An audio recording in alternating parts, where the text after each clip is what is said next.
Hi guys, it's your guy Greg Giants here, as I'm here today with the Giants at Cowboys preview. Don't worry, I'm not going to rant today, well hopefully not.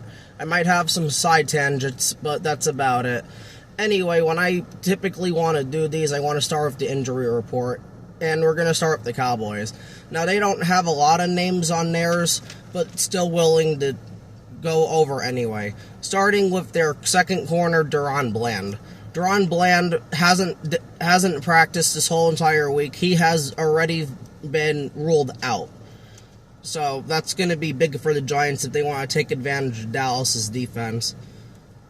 Then they have safety Malik Hooker on here.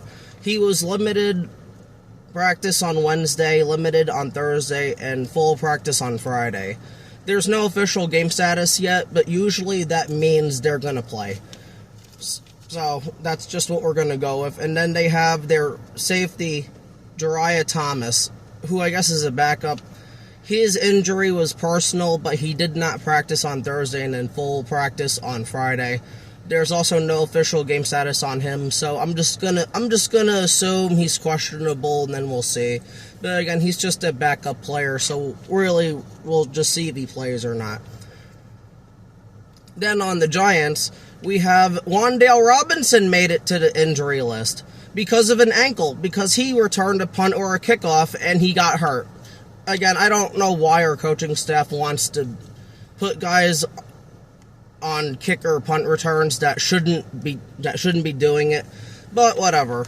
Wan'Dale has an ankle injury. He did not practice Wednesday, limited participant on Thursday, and limited participant on Friday. He's questionable, which is really just a pain in the ass. He really shouldn't be on here, but there it is, being a Giants fan. Next is Andrew Thomas, still with his foot injury. He did not practice on Wednesday.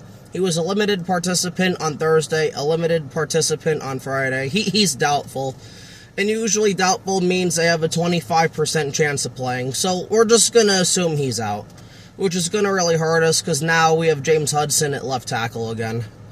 Next injuries, Demetrius Flannigan-Fowles, or inside linebacker. Just short, not going to go all into it. He's out.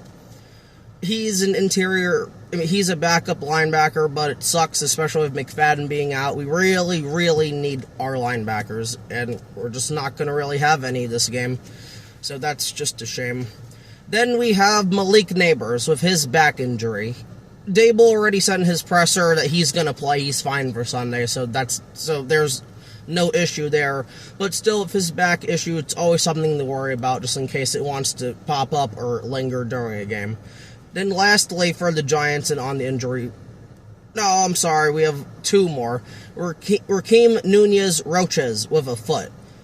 Limited on Thursday and did not practice on Friday. Now, usually Thursday and Friday are the two most important days you want to watch out for when it comes to monitoring an injury, but he's doubtful.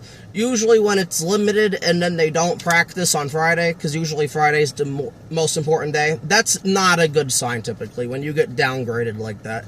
So he's doubtful, but I'm just going to assume he's out. And then last but not least, Darius Slayton got hurt, I guess on Sunday, as he has a groin here. He don't know about Wednesday. On Thursday he was limited, and Friday was limited.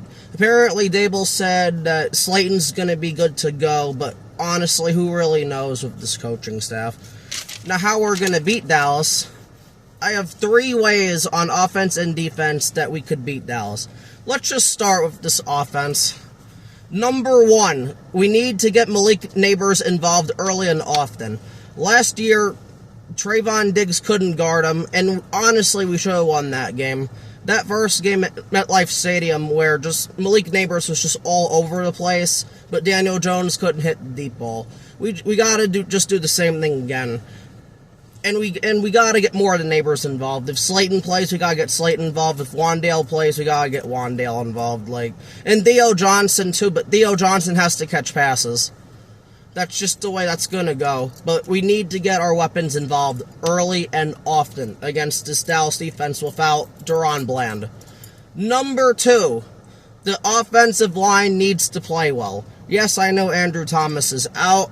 Well, doubtful, but he's going to be out. this offensive line, especially the interior, needs to play a lot better if we're going to have a chance. Dallas's defensive line is like Washington's. There's no notable names or anything, but like last week where I was confident, I didn't make a video last week about the preview of Washington, but still, the offensive line has to play well. It's just that simple. Now, Mozzie Smith, their defensive tackle, the guy is a bust for Dallas. He was a first-round pick for them. But every time it seems he plays John Michael Schmitz, he has a field day and plays like Lawrence Taylor or Reggie White. Like, it's just really, really, really bad. So that's pretty much that with the offensive line. And then number 3, if I can remember. Okay. Number 3, we need to establish our running game. Last year against Dallas twice, we could not run the ball at all because their defensive line was just kicking our offensive line's ass. Run blocking wise. Like, we need to be able to run the ball. If we don't run the ball, we're going to be one-dimensional the whole game, and we're not going to have a chance. Again, that's why we lost, because we just had to keep passing. We passed well against them last year, but we could not run the ball. So they really need to establish a run. Rather they do duo, rather they just pull guards and stuff. We got to do something. Because this Dallas defense is not good. The Micah Parsons-less Cowboys. So we need to we should score points on this Cowboys defense. Hopefully Russ plays better this week. He should, but we'll see. And that's, again, just pretty much with the offense. Now, shifting to the defense. The number one thing we need to do on defense, we need to have Abdul Carter, Thibodeau, and Brian Burns playing the majority of the snaps. I think they only played like 20-something% of snaps together. See, this is unacceptable by Shane Bowen. It just shows how bad and bland of a defensive coordinator Shane Bowen is. We need those guys to wreak havoc on the defensive line. Dak Prescott is not Jaden Daniels. He's not going to run all over the place and beat you. So there's really no excuse to not have those 3 on the field pretty much at all times. I understand you have to give them a break once in a while, but just they need to be on the field more. Number 2, and this is another important one for me, the cornerbacks need to come up and play. Last year against CeeDee Lamb, Deontay Banks got cooked, and unfortunately Andrew Phillips got cooked. Now CeeDee Lamb in a presser wants revenge against Andrew Phillips because I guess he hurt him last year or something like that. But the corners need to play. We got Paulson Adebo. Personally, I want him to travel, but knowing the Giants, I don't think he will, just because CeeDee is primarily in the slot. So he'll probably be up against George Pickens, which is going to be really bad for the Giants because they didn't really have a number 2 wide receiver. Now they have a number 2 wide receiver who really could be a 1 on many other teams. But when you have CeeDee Lamb is just awesome, though. So the cornerbacks and secondary really need to come to play, or we're not going to win this game, because Dallas's passing game looked great against the Eagles Super Bowl defense. Like, they honestly could have won last week. That's why I'm so worried about this matchup. But if our corners come up and play, Paulson Adebo needs to be shut down. Cordell Flott needs to just do the best he can do. There's only so much you can expect from Cordell Flott, and Andrew Phillips just needs to keep being himself. And hopefully, we should be fine. Also, now we have Javon Holland, so that should help things. And then number 3... and this should be obvious, we need to stop the run. If we do not stop the run, we are not winning this game. We will not have a chance. Rico Dowdle, for God's sake, kicked our ass. We need to be able to stop Javonte Williams and company from running the ball down our throat. Now, I know it's hard because Raheem Nunez-Roches is going to probably be out, which, again, sucks. But it is what it is. This is why you have depth on football teams. Dexter Lawrence is going to be double or triple teamed the whole game, so it's up to the rest of the defensive linemen and the linebackers to stop the run. They can't run for like 100-something yards on us like they did the second game, or you can just throw in the towel and just go to bed early. I'm sorry, it's not Thursday night, but still. So really, those are the 3 things on both sides of the ball of why. And also, just a little side note, The coaching staff needs to be better. Bowen needs to blitz more. Mike Kafka needs to not be stupid on offense and actually call good plays. I don't understand why this is so hard. Our players are not that bad compared to the rest of the league. The Giants could be like a top 20 to 18 team with just our players alone, but this coaching staff really kills the development of our players, man. And just for a little side note for the people who want to start Jackson Dart, it's good in theory, but we can't start Jackson Dart yet, especially with no Andrew Thomas. It'll be like Daniel Jones all over again if we start him now. We'll kill his confidence, and it just won't go well for the young man. Because Daniel Jones wasn't good for the Giants. Down the line, he wasn't, but we did nothing to help him either. And also, that's another big thing in mind, too. Daniel Jones had, like, a career game last year where he was the first quarterback in NFL history to score on 7 straight drives or whatever it was. My thing is, and I know it's not going to happen, but I just want to say it anyway, if Daniel Jones plays well against this an elite Broncos defense, Dable really just needs to be fired, man. Because Shane Steichen is so much better than Brian Dable, it's not even funny.